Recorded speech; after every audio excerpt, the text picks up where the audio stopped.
Alright, so today, alongside the announcement of the new characters, 1000 Year Blood War Yoruichi, Ganshu, and also Chad, we also did get the announcement of our next Limit Breaker quest. In this case, starting, of course, when the new characters do release. This time around with slot 1, 2, and 3, what we are going to see here is that slot 1 wanted to bring a melee technique no affiliation killer. With that, they're getting all these damage, but with that, they're going to get all these damage modifiers, while also keep in mind there is going to be burn plus pulls on the floor. That's for slot 1. Slot 2 wants you to bring a power ranged character. Interestingly enough in this case, and there's a reason for it, but there's no killer rules here. It's just power character, range character.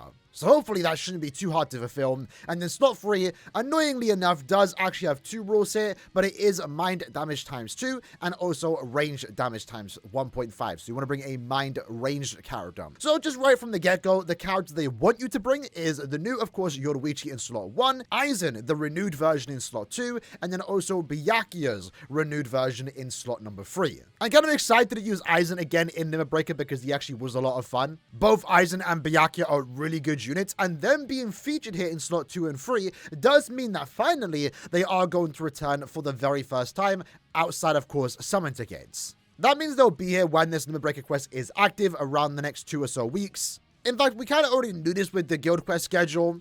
We can see, for example, on the 29th, the Stamina Guild Quest, Range Stamina Guild Quest will be available. Likewise, the Range Captain Guild Quest will be available a few days after. So for those that are curious when Byakuya and Aizen will return, I guess it will be happening at least guaranteed on the 29th. So with that in mind, before we have a look at the other cards that we can potentially use, it should be a relatively easy Limit Breaker quest.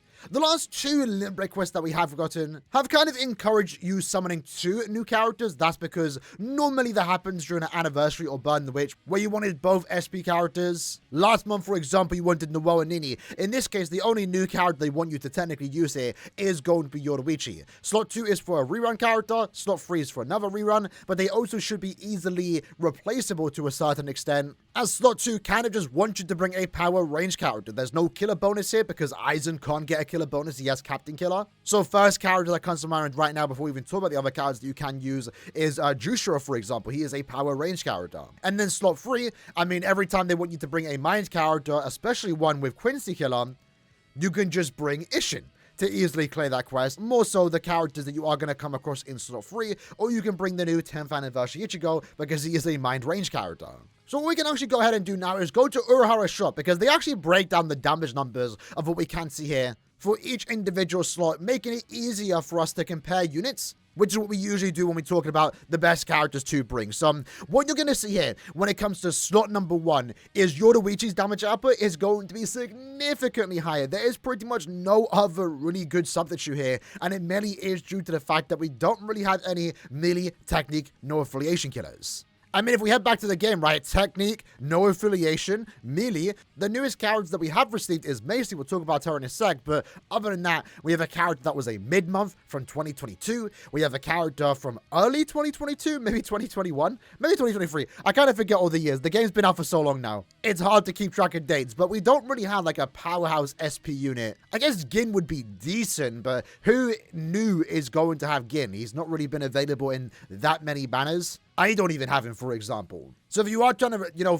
fit the requirements, the only good character is going to be Macy. So let's talk about Macy, right? Other than the obvious fact that if you have Yoruichi, you should be using her. Yoruichi is going to be really good, by the way. Her damage output is very high. Frenzy +3, more damage at full stamina, good berserker value. She's going to be a fast character too, as she is a Yoruichi with built-in flash steps, built-in long stride through the EX ability, and then Paralysis with also Poise Break is going to be a really good combination. Yoruichi also just looks insanely fun to play with too, so I can't wait to play with her in that quest, hopefully on my account. But unironically, the next best character to use, it's always awkward using normal attack damage characters in Limit Breaker, truth be told, but if you don't have Yoruichi, let's say you're skipping this banner, for example, and you maybe summoned on last end of month and have Macy, Macy should be good here, even though she is a normal attack damage character.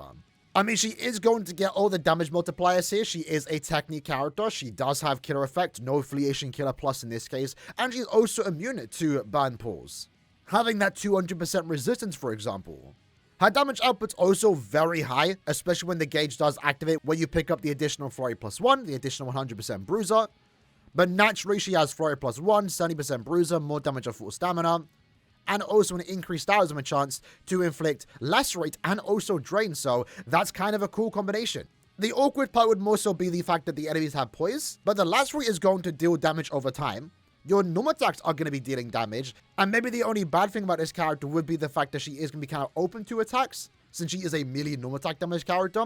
I mean, a few normal attacks, you'll be back up to full stamina. You should be fine, and you're also boosting the entire team too. You'll see here that the enemies have around 18 million HP, and at 1 out of 5, I mean, she's almost doing the same damage as Yoruichi. Yoruichi is coming at 5 million DPS, whereas Macy is looking at around 4.1. But maybe with the boost effect, it does say here 5.7. So yeah, Macy might be actually really good for slot number 1 for those that, of course, do not have access to Yoruichi. Maybe you don't summon for her, maybe you are skipping her.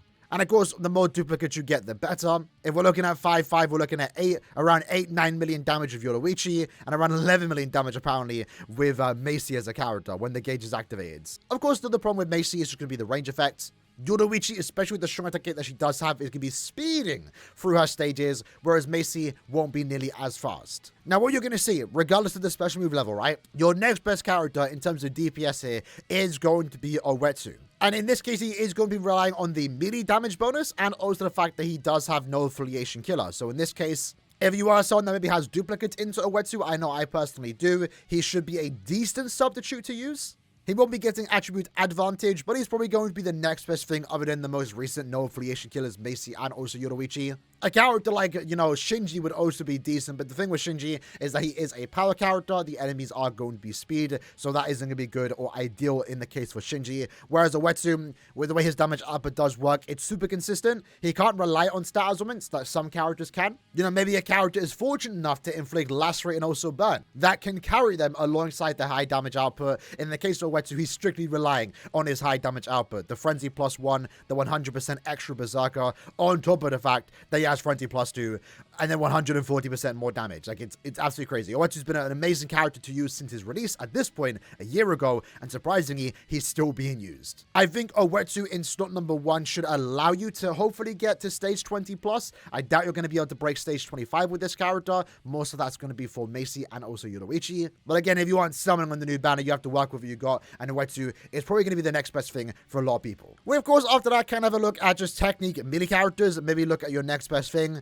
Unfortunately, a lot of these technique characters that we have been getting have been guild quest characters. Like Yoruichi is probably the first melee Frenzy +3 character in a while. I mean, to be fair, that in of itself is still a rarity, right? We only just now are maybe getting Frenzy +3 consistently outside of guild quest on a monthly basis every end of month. But yeah, I don't think any of these characters can be anything super crazy. Driscoll, Apache, and also Bambietta will be decent substitutes, but again, their damage output won't be nearly as high, especially if we have a look once more. You're looking actually better damage output with a character like Gin, who came out like 2-3 years ago. Maybe if you have these characters max transcended, the damage output's going to look a bit better. In this case, Owetsu at max transcended to look around 2 million damage per second. Surprisingly, Shinji's not far off, which is kind of crazy because he is a power character. But I'm pretty confident Owetsu will pretty much gap any damage potential that Shinji does have. But again, yeah, unironically, the next best character to use if you don't have Yoruichi is Macy. Don't feel bad about using normal attack damage characters in content like Limit Breaker. I've done it in the past, mostly with rage characters, but I think Macy's going to surprise us. So going into stage number 2, what you're going to see, of course, is that we do want to bring Aizen. Aizen is going to meet all the requirements, and I believe since his release back in June, I've used him now 2 times in Limit Breaker, and honestly, it hasn't been that bad. The benefit that Aizen does have him is that he does have one really good tracking vortexes. Really good hit count on the strong attack, since he does have actually only Frenzy 2. I keep confusing the fact that this character does not have Frenzy 3, but he's one of those characters that kind of plays like he has Frenzy 3. He's that good, in my opinion. Also really just fun to play with. But the tracking vortex that he does have, especially the EX move, it means every time that this character is used against the poise enemies, for example, the enemies that have a lot of HP, in this case, significantly less HP compared to the poise enemies in the later stages. In this case, you're looking at around 48 million versus around 80 million. So naturally, the HP is going to be a lot lower here.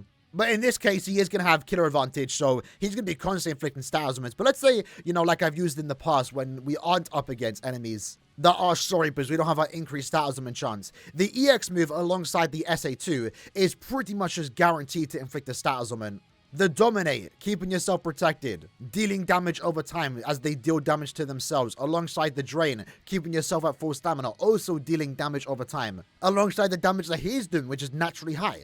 The first poison enemy stage, you can just use your EX and also SA2, and then the next poison enemy stage, you can use your Soul Bomb, and that pretty much guarantees you to at least get into stage 24 very easily, using a character like this. Because you only have to really deal with 2 poison enemy stages when using Aizen.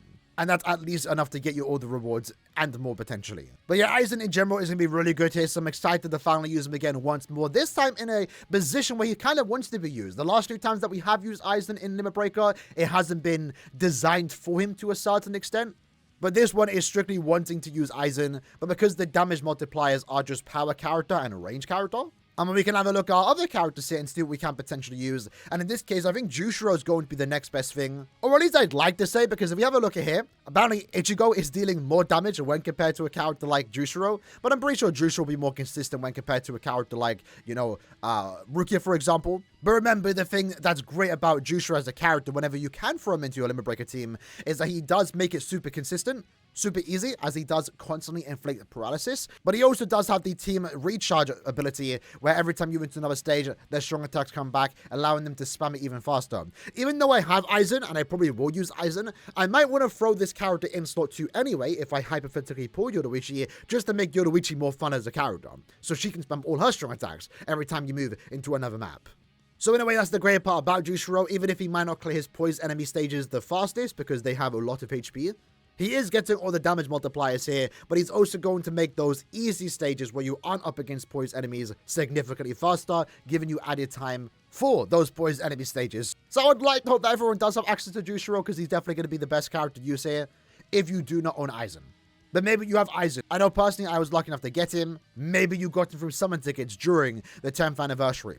I guess if we continue to talk about normal attack damage characters, this one would be a bit iffy, but in all honesty, might not even be a bad idea. Again, it's weird, but we are getting a lot of normal attack damage characters. Ones with Flurry +2 everywhere, so we might actually start seeing more normal attack damage characters being used in Guild Quests.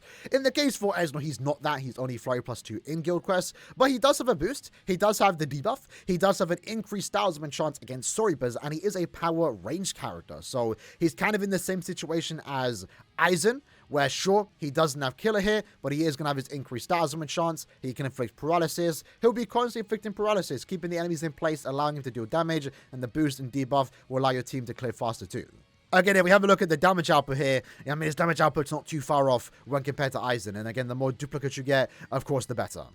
I guess, though, it's maybe worth giving a try if you do not own Aizen, if you do not own Jushiro. It's looking like Ichigo, 10th anniversary, might not be a bad character here, mostly because he is a range character, but he won't have killer, so I'm not too sure how good Ichigo would actually be here.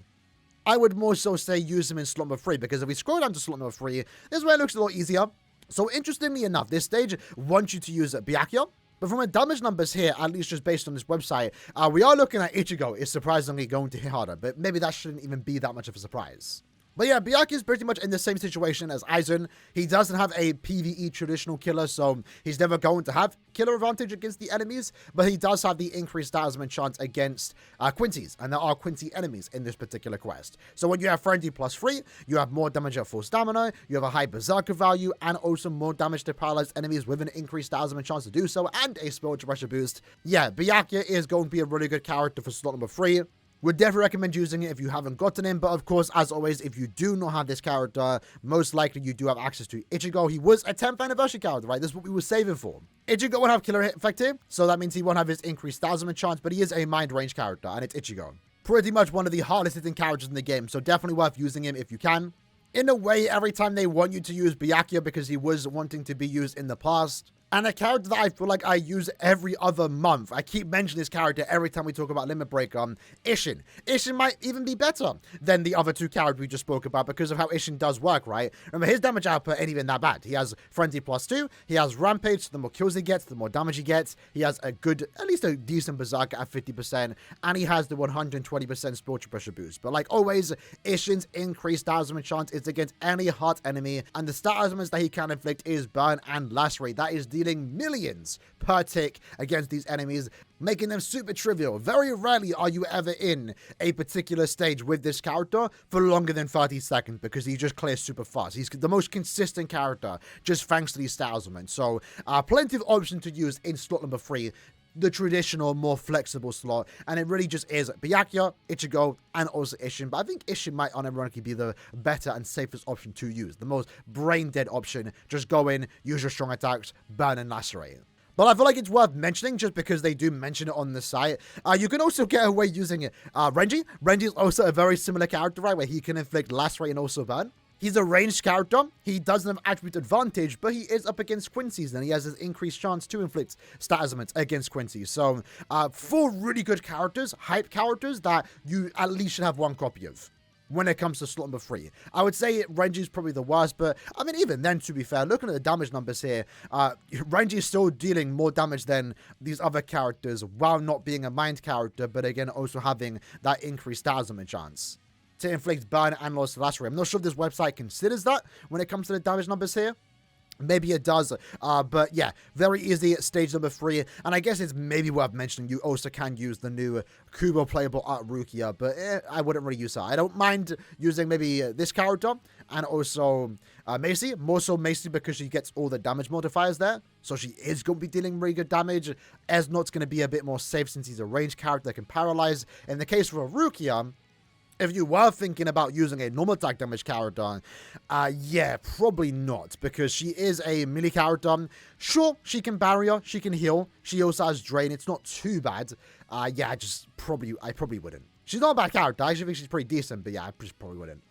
So in all honesty, the next Limit Breaker quest doesn't seem that bad. Mostly because the 2 characters they want you to bring here for slot 2 and 3 are returning characters, but also characters that are very easily replaceable. If you don't have Byakuya, use Ichigo. If you don't have Ichigo, use Isshin. If you don't have Isshin, maybe use Renji. When it comes to slot 2, Aizen, Esnot, you can use Renji, you can use Jushiro, and then slot 1, that's obviously like always going to be the more difficult spot, but I would say a character like Mace if you pulled her, Yoruichi if you pull her, and then also Uetsu are good character use in slot number 1. This is the team that I plan to use, assuming I do get Yoruichi. If not, I'll just be using this team. Let me know what team you guys plan to use in the comments below. And I'll see you guys next time. Take care, and peace.